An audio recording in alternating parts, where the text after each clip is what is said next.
Hello, my name is Andrew Mercer. Thank you for joining us today. Today we're going to be working on this bike. This is a 1975 CB750F. It's a Honda. So today on this bike we're going to be adjusting the chain tension, the final drive chain tension on this CB750. Any bike with a final drive as a chain, the technique I'm going to show you today is basically the same on pretty much on most bikes out there. Okay, let's get at it. Now the first thing I'm going to do here is I'm going to consult my handy dandy service manual to find out the exact specs for my chain and see how tight it actually has to be and how to do it. My chain should be around 1 to 2 centimeters in play in the chain. Now if we look at my chain here, you'll notice that quite a bit more than that. This is pretty slack. Notice these markings right here on the swing arm, the rear swing arm. These indicate where this indicates the location of the axle, and these markings are going to help guide us to make sure that the wheel is lined up properly. There's an exact copy of these on the other side of the swing arm. So you want to make note of where your little notch right here is with respect to these notches. So this one is around 2.5. So I'm going to jot that down on a piece of paper so that I can refer to that later. In order to loosen up this bolt here so we can adjust our axle back and forth, the first thing we need to do is to loosen up this lock bolt, the lock nut. And you do that with a 14-inch wrench and a 12 on the outside. Now I'm going to try not to move my 12. Just going to try to loosen my 14 inside one. There you go.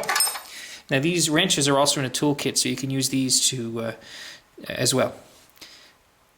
Now I'll go around the other side and do the same thing on the other side.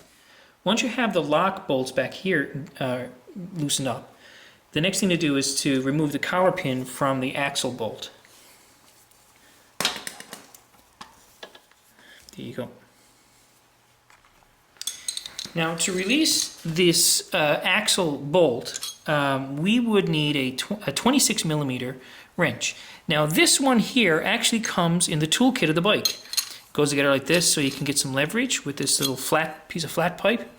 Now I like from time to time to use these tools from what's in the bike, because if you're ever stuck on the road somewhere and you don't want to be taking your tools out in the first time, it's good to be acquainted with what's in the toolbox. We don't want to take it. We don't need to take it right off. We just need to loosen it up.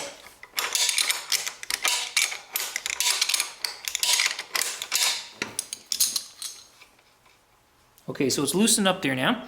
This is going to allow the axle to slide forward and backward on our sliders here. Once you've got your axle bolt released on the other side, the whole axle is free now to slide backwards or forwards. So remember I said earlier about these little markings on the side of the swing arm? Well, now we need to pay close attention to those. Now, if you remember, we marked down earlier that it was 2 and almost a half notches backwards. So what I'm going to do is I'm going to do this slowly.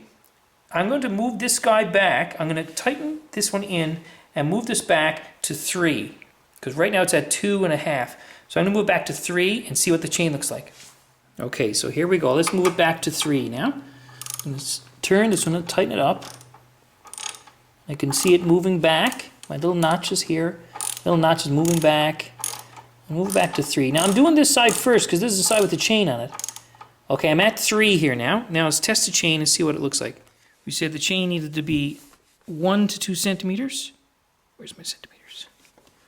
So now when I measure it,